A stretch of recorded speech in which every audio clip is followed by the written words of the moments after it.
خۆشەویستان لە تەوەری ئەمڕۆی پرۆگرامی بەند باش کوردستاندا وەکو ئاماژەم پێکرد ڕۆژی گیانی بەرەنگاربوونەوەی تونند و تیژی دژی خانمانە ئێمە لەمڕۆدا تەوەری پرۆگرامی بەند باش کوردستانمان تایبەت کردووە بە جۆرەکانی تونند و تیژی دژ بە خانمان بەگشتی تونند و تیژی خۆی لە چیدا دەبینێتەوە چەند جۆری هەیە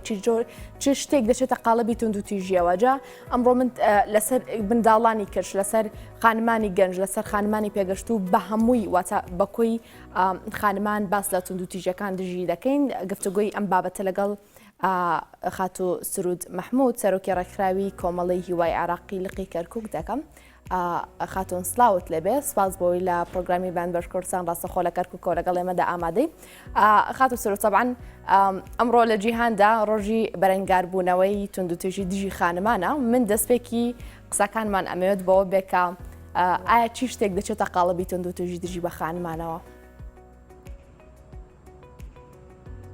بەڵێ دائما کە باسی تونند و تیژیەکەین ئەوەی کە صاحب دەسەڵاتە کە بەکاری دێنێ کە ئەوەی لە دەسەڵاتی لەو کەمترە ئایا لە ناو خێزان بێ لە ناو دام و دەستگاکانی حکوومەت بیان لەسەر شەقام بێ ئێمە بە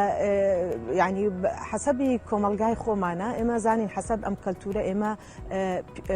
ینی ئەڵێن پیا و سالاریە کۆمەلگاکەمان دایمە ئێستا کە حەسەب ینی لەژێر ئەو کەلتور و ئەم سەقافەتەی خۆمان زیاتر پیاوە کە تونند و تیژی بەکاردێنێ دژ بە ژنان و بە منداڵان و بە پەککەوتان ئینجا لێرە لەسەر ئاستی کۆمەلگای ئێمەیە سەرەکەی پیا و صاحب دەسەڵاتە لە دام و دەستگاکانی حکوومەت لە ناو ماڵ ئەو بەهێزترە لەلایەنی هێزەوە بۆیە سێرەکەی بە هەموو جۆرەکانی تونند و تیژی ئایا تونند و تیژی جەستەیی بێ کە ئەویش لە لێدان و ئەمانە خۆیەگرێتەوە کە ئێستا یاسا ینی لە ڕێی راپۆرتی پزیشکەوە کە باوەڕی پێکات و کە شکر بۆخوا ئێستا بەعزە یاسایەک هەیە لە حکوومەت ئیتیحادی کە کاری پێناکرێ کە راپۆرتی پزیشکێ بێ لێرە دادگا ئەمری حەبسی بۆ دەرەکا لە ماوەی 3 ڕۆژە هەتا 7 ڕۆژە لەسەر ئاستی ئەو تونند و تیژەی پێی گەیشتووە ئەمە لەلایەکی تر تونند و تیژی ئابووریمان هەیە کە پیا و زیاتر ینی مەصرفی ماڵ و مناڵی خۆی ناکە و هەروەها یانجیان دێلێ بۆ ماوەیەکی زۆر و مەسەلەن ئەچێ ژنی دووەم و سێم دێنێ ئەوانەی تر پشتجۆخات و هەروەهاش مەسەلەن نایەلێ کە ئەو ژنە یان ئەو کچە ئیش و کاری خۆی بکات یان بە حکمی ئەوەی کە یان ئیشەکات هەموو داهاتەکەی لێوەرەگرێ تونند و تیژی دەرونیمان هەیە ئەویش لە ناو نەتەرۆک و لە قسەی ناشرین خۆیەگرێتەوە و هەروەها لە ئیهمال و لە ینی زۆر ینی بەداخەوە ینی ئەو حاڵەتانش ئێستا زۆر زیاد بووە و هەروەها تونند و تیژی ئێمە سکسیمان هەیە کە پێڵێن جنسی ئەویش ئێستا لە جۆرا و جۆری زۆرە و یەکێکش لەوانەیە کە ئێستا لە ناو کۆمەلگاکەمان زۆر باوە ئەویش کە شودانی کچانە بە بچووکی زۆر باشە خاتومان دانە جێمە سەر هەموو ئەمانە بەڵام تۆ ئاماژت پێوە بۆ کریان ئێستا لە ئێستادا تونند و تیژی دەرونی لە زیادبووندا و لە هەڵکشاندا دەمەوێت بزانم هیچ ئامارێک لە بەردەستی تۆدا هەیە ڕێژی تونند و تیژیە خۆت ئامارێکی تونند و تیژی هەیە لە کەرکووک بێ لە عێراق بێ لە هەر شوێنێک بێ بۆ ئێمە بخەیتە ڕوو؟ بەڵێ ینی بەداخەوە ئێمە ناتوانین هیچ ئامارێک بکەینە ڕوو ینی ڕێمان پێ نادرێ ئەمە لەلایەک من ئەتوانم بەزگە باسی ئەو کەیسانە بکەم ئەوانەی دێنە سنتەرەکانی هیوا بۆ ڕێنمایی خێزانی ئەویش لە ڕێی ئەوەیە کە ینی کە خۆیان دێن ئەو کەیسانە کە توانیانە ینی قسە بکەن ینی لە چوارچیوەی ماڵەوە نەمێننەوە یان توانیوانە لە ڕێی هۆتلاینەکانەوە ئیتساڵمان پێوە بکەن و ئێمە بە دواتچوونیان بۆ بکەین ئێستا من ئێمە لە شاری کەرکووکین ئێستا کە من سوپاسی پۆلیسی کەرکووکەکەم ئێستا پۆلیسی کۆمەڵایەتیمان هەیە لە ڕێی ئەوانەوە ئێستا ئەتوانین بچینە ناو خێزانەکان زیاتر چکەمە جاران تووشی هەڕەشا بووینەوە لە خێزانەکان خۆت چاکەزانی هەموو شاری کەرکووک بەداخەوە کۆمەلگایەکی چەکدارە کە بوونی چەک کەوای لێ هاتووە تەهدید کراوین و وای لێ هاتووە چەکیان لێمان ڕاکێشاوە بۆ ئێستا کە لەگەڵ پۆلیسی کەرکووک هاتین ئەمە زیاتر یعنی ئارامیە داتێ ئێمە بۆ پاراستنی خۆمان ئەمەش کە متمانەیەکی زیاتر لەلایەنی هەروەها ینی کۆمەلگا و دام و دەستگاکانی حکوومەتیش کە ئێستا حکوومەت هەوڵەدا یعنی هەوڵەدا بەس هەوڵەکانی لاوازە یعنی ئەوە نییە کە پتە و بێت و بتوانین شتەکان بەیەکجا ینی کەم بکرێتەوە بۆیە لێرە یعنی ئێمە زۆر گرنگە کە دام و دەستگاکانی حکوومەت بەڕاستی ئەندامەکانی وشیار بن و هەروەها ئێمە بازە ینی بۆشاییەکی یاساییمان هەیە کە یاسامانە تا ئێستا ئێمە لە حکوومەتی ئیتیحادی فدراڵی ئەوەمان نییە کە یاسای بەرەنگاربوونەوەی توندوتیژی خێزانی ئێمە کە سێری بکەین لە هەرێمی کوردستان لەوێ بەرەوبەرایەتی هەیە لەوێ یاسای تایبەت هەیە دادگای تایبەت هەیە ئەمە بەڕاستی زۆر گرنگیان هەمواری زۆر یاساکان کراوەتەوە هیوادارم ئەم پەرلەمانەی ئێستا کە دامەزرێت ئەوانیش چاوێک بەمە بخشێنەوە چونکە زۆر کێشەی کۆمەلگا هەیە بەڕاستی هەتا باشە خات و سرود نەبوونی یاسا و ڕێکاری تونند بەرامبەر بۆ کەسانی کات توندوتیژی بەرامبەر بە خانمان بەکاردێن تا چنێک ئەشێ هۆکارێک بێت بۆ زیادبوونی ئەم توندوتیژیە بۆ ئازادبوونی تاک لە ئەنجامدانی توندوتیژی بەرامبەر خانمێک. بەڵێ ئێمە مەسەلەنگە باسی یاسای بەرەنگاربوونەوەی توندوتیژی خێزانیەکەین لەو یاسایەیان بڕگەیەکی تایە کە باس لەواکە ئەگەر مەسەلەن ئەو ژنەیان ئەو کچە تووشی توندوتیژی ببوو گە نەیتوانی مەسەلەن دەرچێ بەس هاوسێکەی جۆی لە هاواریەتی ئەو ئەتوانێ یانگە لە ڕێی هۆتلاینەوە گە ئیتساڵی بە ئێمە کرد ئێمەش ئەتوانین بچینە دادگا وەلەو ئێمە ئێستا هەوڵی ئەمانە دێن ینی بازە ینی حەسەبی ئەو قازیانەیە چەند باوەڕیان بە مافی بڵێن مافی مرۆڤ و مافی ژنان هەیە یعنی ئەوان زیاتر ینی هاوکاریمانە بن بەس ئێمە دایماڵێ ئەبێ لە حەسەبی یاسای عێراقی ئەڵێ ئەبێ شەکواکە لەلایەنی ئەو کەسە خۆیەوە بێت دوایی نەوەکو بچی و ئینکار بکە بەس من لێرە حەسەبی گە ئەو یاسایە بێ لێرە ئەتوانین ینی من وەکو ڕێکخراوێک بتوانم بچم داوەیە تەسجیل بکەم یان وەکو هاوسەیەک گەجۆم لە هاتو هاواری هاوسەیەکەم بێ یان یەکێک لە ئەندامەکانی خێزان بیدرکێنێ لەلام کچەکەم وای لێدێ بە زۆر بەشێدەن ئەو خەریکە خێزانەکە ئەکوژن ئەمجا ئەمە ئەتوانین ئێمە لێرە ینی وەکو هاوسەیەکیش بێ وەکو هاوڕەیەکیش بێ بتوانی لێرە شەکوا لێرە تەسجیلکەی ئەمە بەڕاستی زۆر گرنگە و هەروەها یاسای ینی بەرەنگاربوونەوەی توندوتیژی خێزانی ڕێ بە ئەوادا لانەی ئارام هەبێ بۆ ژنان و کچان یعنی ئێمە تا ئێستا لەژێر ئەو پارچانەی لەژێر حکوومەتی فدرالیە حکوومەتی ئیتیحادی ینی بەداخەوە تا ئێستا لانەیەکی ئارام نییە بەس لە هەرێمی کوردستانە ئێمە زۆرجە ئەو کەیسانەی توندوتیژی ئیحالەیەکەین بۆ هەرێمی کوردستان یعنی هەتا بیان پارێزی ئێمە هەتا لەلایەنی یاساییەوەش بوومان نییە کەیسێک بپارێزین و یان بیهێلینەوە لای خۆمان ڕاستە ئێمە ئەتوانین لەلایەنی دەرونی لەلایەنی مەسەلەن داوای بۆ تەسجیلکەین لە ڕێی پارێزەرەکانی خۆمانەوە بەس هێشتا یعنی پێویستەکە کە لانەیەکی ئارام هەبێت چکە زۆر جا لێرە ئەو کەیسانە کە ڕائەکەندێنە لامان ئەبێ ئێمە یعنی کە لەگەڵ محکەمەیە دانیشن لە سزنی تەسفیراتی کەرکووکی دانێ هەتا من بیپارێزم ئەبێ لە سجنی دابنم یعنی لێرە ئەبێ سەفحەیەکی قەیدی جینایی بۆ ئەکەنەوە یعنی من خۆی توندوتیژی بەرامبەر کراوە من توندوتیژیەکی تر بەرامبەر یەکەم هەتا بیپارێزم لە کوشتن ینی بەداخەوە یعنی ئێستا وای لێ هاتووە یعنی شتەکان هەمووی بۆتە پێشێلی مافی مرۆڤ و بنەماکانی مافی مرۆڤ و ئەو یاسایانێ کە حکوومەتی عێراقی یاسا نێودەوڵەتیەکان و هەروەها مادە دەستوریەکانیش کە حکوومەتی عێراقی ئەبێ ئێستا هەمواری ئەو مەسەلەن یاسای نیشتیمانیانە بکاتەوە کە مەسەلەن کە عقوباتە و هەروەها یاسای باری کەسایەتی کە پێویستەکە چاوی پیا بخشێتەوە هەتا ئەو جیاوازەی کە لە بینی هەردوو ڕەگەزا هەیە نەیهێلن چونکەوە مادەیەکی ینی دەستوریە مادەی چواردەیە لە دەستوری عێراقیە. زۆر باشە خات و سرود ئەمە بێمە سەر جۆرەکانی توندوتیژی دژ بە خانمان و مێینەش بە هەمان شێوە ئەگەر ئاماژە بۆ بکەم ینی ئەکرێت پێش لە دایک بوونیش توندوتیژی بەرامبەر بە ڕەگەزی مێینە بکرێت زۆر جام لە سەنتەرەکاندا زۆر جەخت لەسەر ڕەگەزی منداڵ دەکرێتەوە کە ئێستا منداڵی بلوریشیە بە هەمان شێوە هەرداوی منداڵی کوڕ دەکرێت لە هەنێشدا ئەمەش بەخۆی بە توندوتیژیەک بەرامبەر بە خانمان بە مێینە دادەنرێت. وایە ئەمە چونکە ینی بەڕاستی ئەمە ینی لەوە دەرەکەوێت کە کۆمەلگاکەمان وشیار نییە بەڵێ ئەمە توندوتیژێکی زۆرە لە سەرەتاوە کە هێشتا نەبوو بێ لە دایک وا حکمی لەسەرەکەن یعنی ئێمە زۆر جا کەیسمان هەیە هەر لە خەستەخانەی مناڵ بوونە لەوێ کە تەلاقی داوە کە گوتێتی تۆ کچت بووە ینی بەداخەوە ئەمە عقلیەتە بەس ئێمە هەتا بێنە سەر لایەنی پزیشکی خەتای پیاوە ئەو تەحدیدی جنسەکەیەکە ئایا نێر بێ یان مێبێ ینی تا ئێستا ئەو وشیاریە نییە زۆر جاریش ئێمە ینی سێرەکەین هەتا سێری ینی بەچایەکی نزمی سێری دایکەکە ئەکرێ کە ئەوەی کچ دێنێ ینی هەتا کۆمەلگاکەش بەچایەکی کەم ئایا لە چۆ بێت تۆ مەسەلەن دایکی 5 کوڕبی کە ئەبیتە ساحب دەسەڵات لە چۆ دایکی 5 کچبی کە سێرەکەن پێڵێن دایکی زەعیفەیە بەداخەوە تا ئێستا ئەم عقلیەتە ماوە یعنی هیوادارم ڕاگەیاندن و یاسا ئێستا و پەرلەمان ڕۆڵی خۆی بدێنێت ئێستا هەتا بتوانین ئێمە چۆن ئەم عقلیەتانە بگۆڕین چونکە لە ڕێی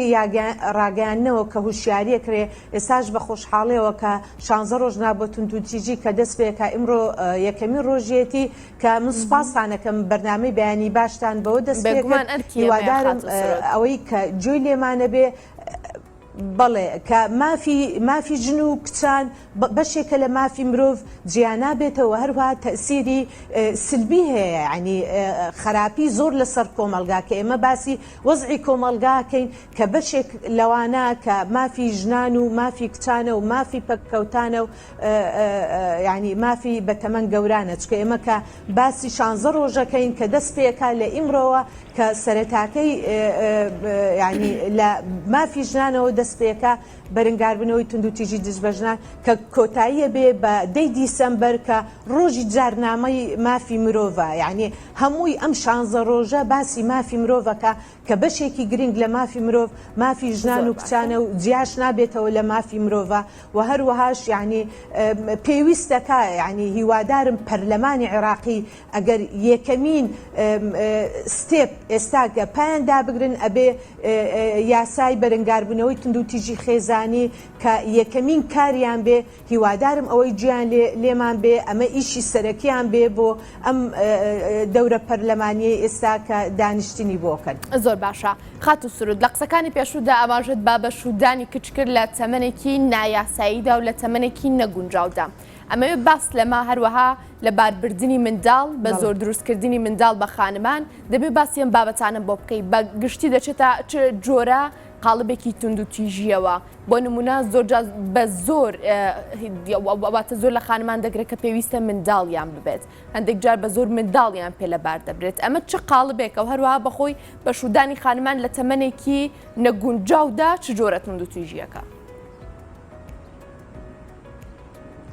بەڵێ یعنی ئێمە کە باسی مەسەلەن مناڵبوونەکەین باسی لەبار بنەبین ئەمە چێ قەراری لێدا ئەبێ ئەو ژنە خۆی قەراری لێبدە نابێت کەسێکی تر ئەمە بەشێکە هەر ینی لەژێر ئیتفاقی سیداوە هاتووە خۆی قەرار لەو شتادا بەس ئێمە حەسەب یاسای عێراقی لەباربردن یعنی ئەمە وەکو جەریمە حسابەکرێت لە ضمنی قانونی عقوبات ئەمە بە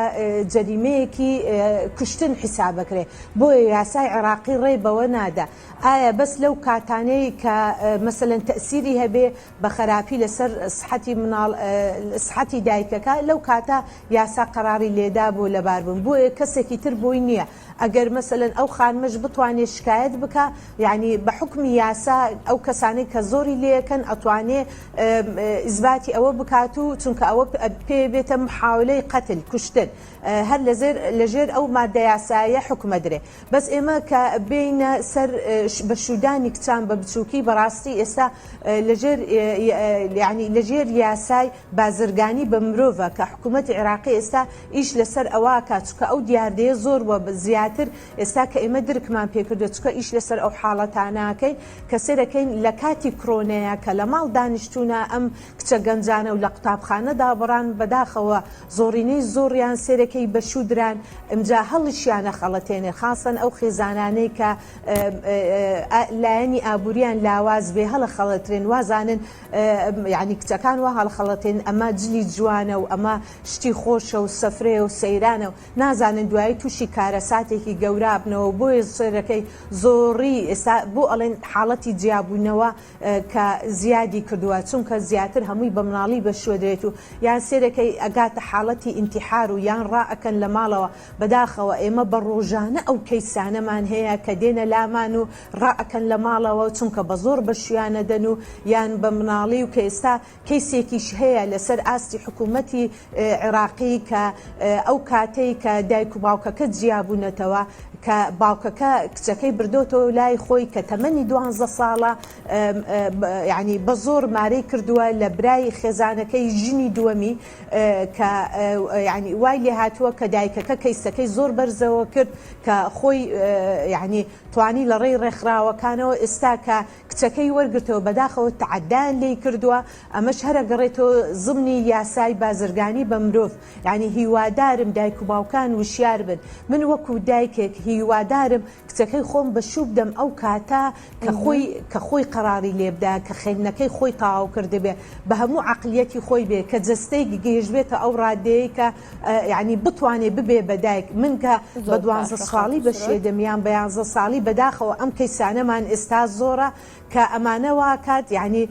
سێرەکەی مناڵیان لەبارەچێت تحملی ئەوە ناکەن بەداخەوە یعنی زۆر جا ئێستا شێوازی کەیسەکانیش ئەگۆڕێ یعنی من جاران کەیسی ترمان هەبوو ئێستا مەسەلەن کەیسی ئەوەیە بازرگانی بە مرۆڤ مەسەلەن ئۆرگانەکانی لێش ئەفرۆشە یعنی ئێمە کەیسی وامان هەیە بە زۆر لە ماڵەوە زەخت لە ژنەکانی خۆیانەکەن هەتا گورچیلیان بفرۆشن یعنی هیوادارم وشیار ببنەوە یعنی هەتا ئەمە لایەنی ئابووری بەهێز ناکات کە زۆر جاڵێ من ئەمەوێ لە کرێچی تاوابم یعنی ئێمە ئێستا مەسەلەن کەیسی وامان هەیە چۆ گورچیلەی خۆی فرۆشتووە پیاوەکەی چووە بەو پارەی گورچیلەکەی ژنی دووەمی هێناوە بۆیە هیوادارم خانمان وشیار بن یعنی غەڵەتی وانەکەن چونکە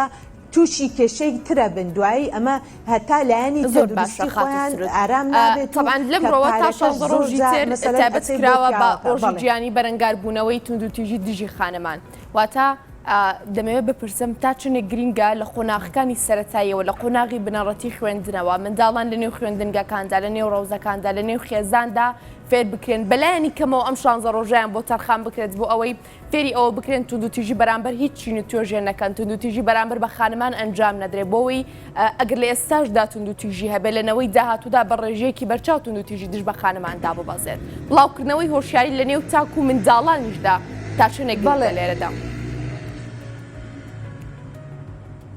بەڵێ بەڕاستی ئەمە زۆر گرنگە ئێستا لەگەڵ ڕێکخراوە نێودەوڵەتیەکان UNICEF UNFPA چەند ڕێکخراوی ترە ئێمە زیاتر هەڵمەتی وشیاری لە ناو قوتابخانەکانەکەین کە ئەوەش لە چینی لە 12 ساڵیەوە هەتا 18 ساڵی لایەنی وشیاری چۆن پاک و خاوێنی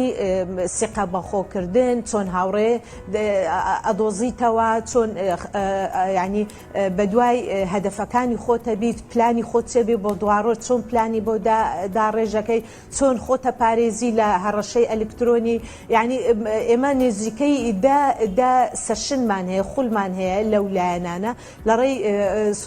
سۆشەل وەرکەرەکانمانەوە کە ئیش لەسەر ئەو قوتابخانە ناکەین یعنی بەداخەوە تا ئێستا وزارەتی پەروەردەی عێراقی کە ئەمە 2 مانگە زیاتر هەوڵمان داوە کە ینی موافقەمان دەست بکەوێت هەتا بتوانین بچینە ناو قوتابخانەکانە پشتگوێیان خستووە بەڕاستی ئەمە زۆر گرینگە چکە ئێمە ساڵانی ڕابردوو کە توانیمانە مەسەلەن ئەم کەیسانە زۆر بەدەیها کەیسمان هەیە کە وشیار بوونەتەوە و کەماریان براوە لە قوتابخانە کە تەلەبە بوونە و دوایی کە چاویان بخوایان نەخشاندۆتەوە توانیمانە مەسەلەن ئەو ینی ئەم شتانە هەڵوەشێنینەوە و هەتا بتوانن یان دوای بخەین هەتا قۆناغی خوێندن تەواوەکەن لە چەندیان لە هەڕەشەی ئەلکترۆنی و لە خۆکوشتن و لەوانە ڕزگار بوون یعنی هیوادارم وزارەتی پەروەردە و لە هەروەها بەرەبەرایەتی پەروەردەی کەرکووکیش وشیار بێتەوە چونکە ئەم خولانە بەڕاستی زۆر گرنگە سۆشەل وەرکەرەکانیشمان ڕاهێنراون لەسەر ئەوەی و ینی خبرەیەکی باشیان هەیە کە چەند ساڵە ئیشەکەن یعنی ئێمە ئەتوانین بڵین بە دێها حاڵە بە سەتەها حاڵەمان هەیە لە هەر چوار ینی مەسەلەن قەزاکانی کەرکووک کە ئیشمان لەسەریان کردووە لە هەموو قوتابخانەکان بە هەموو زمانەکان بە کوردی و بە عەرەبی و بە تورکمانی و بە ئاسووری کە ئێمە وشیاریە دەینەوە لەو لایەنە و هیواداریشم لێرە ینی ڕاگەاندنش دەوری خۆی هەبێ کە بتوانین بەرنامەی تایبەت بکەین لەسەر ئەم خولانە کە ئەیاندەینێ هەتا گەنجان زیاتر وشیار بنەوە کە هەڵمەتی لەسەر سۆشیال میدیاش بەڕاستی زۆر گرنگە چونکە ئێستا زۆری قۆناغی خوێندن چۆتە سەر ئاستی ئینتەرنێت و ئەم گەنجانە هەمووی زیاتر تووشی هەڕەشەی ئەلکترۆنیە بنەوە چونکە خوێندنەکانیان بۆ ئەلکترۆنی ئەمجا هیوادارم لەسەر ئەوەشە ئیش بکرێت. خاتە سرۆت هەندێک جار خانمان ترسیان لە تۆمارکردنی سکاڵا هەیە لە گەیاندنی دەنگی خۆیان هەیە هەندێک جار خانمان سڵ دەکەنەوە لەوەی کە من ئێستا سکاڵا دەکەم بەڵام لە داهاتوودا چی دەبێ لەوانەیە هاوسەرەکەم یاخود ئەو کەسێک کە تونوتیژی بەرامبەر بە من کردو زیاتر تووڕە بێت ئەمێ باس لە ترسێکی خانمانمان بۆ بکەیت تا چۆنە گرنگە بە شێوازێک گوێ لە سکاڵەکانیان بگیرێت کە لە داهاتووشدا گرفتیان بۆ دروست نەبێت تەنها چارەسەرکردنی کێشەکانیان بۆ ماوەیەکی کاتی نەبێت و خۆی لە ماوەیەکی کاتیان نەبینێتەوە. بەڵێ مەسەن ئێمە زۆر جار کە بیانێ سکاڵاوە بکەن ئێمە خۆمان پارێزەری خۆمان هەیە یعنی ئێمە لەسەر ئاستی کەرکووک 6 پارێزەرمان هەیە ئێمە ینی کە وەکالەمان بۆکەن تەواو ئێمە خۆمان بە ئیشەکان هەڵەسین و هەروەها زۆر جار کە ئێوێ سکاڵە تۆمارکە یعنی ئێمە ئیتصال بەلایەنی ینی دەسەڵات دەکەین زۆر جار ئەوان دێنە سنتەرەکانی ئێمە و کە زۆر خانم هەیە ناتوانێت بچێتە مەسەلەن پۆلیسە دادگایە لە ڕێی ئێمە یان لە ڕێی ئیدعای عامەوە کە ئێمە سوپاسی هەموو لایەنەکەکەین کە ئێمە هاوکارمانە بن چکە ئێمە لایەنی مەسەلەن سڕێتی ئەم حاڵەتانە ئەپارێزین و هەروەها چۆنیش خۆیەوێ ینی لەگەڵی دانیشین یاساکان واڵێ مافی تۆ واڵێ خۆت قەرار لە شتەکانە دێ بیر بکەوە بزانت چێڵێت چێ نێزیکترین کەسە لەگەڵ تۆیە لە ئەندامەکانی ماڵەوە هەتا بتوانێت هاوکارت بێ یعنی ئێمە ئەم شتانە هەمووی لەگەڵ ئەم خانمانە باسەکەین هەتا پێشەوەی خۆی قەرار بدات و ئیش لەسەری بکەین. زۆر باشە خاتو سرود محەممەد سەرۆکی ڕێکخراوی کۆمەڵی هیوای عراقی لەقی کەرکووک زۆر سپاس بۆ تۆ تەواوی زانیارەکانە خاتو سرود سپاس بۆی لەگەڵ ئێمەدا ئەمڕۆ لە پرۆگرامی بەند بەش کوردستان بەشدار بووی لە کەرکووکەوە